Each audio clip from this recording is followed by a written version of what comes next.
Ito naman, napakita ko sa inyo, malinis na yung nilinisan ni Macy's, oh.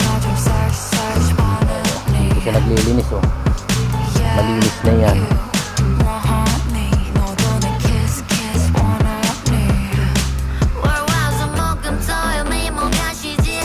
Mga tanim ng gabi. Ito yung mga pinutol ko nung nakaraan.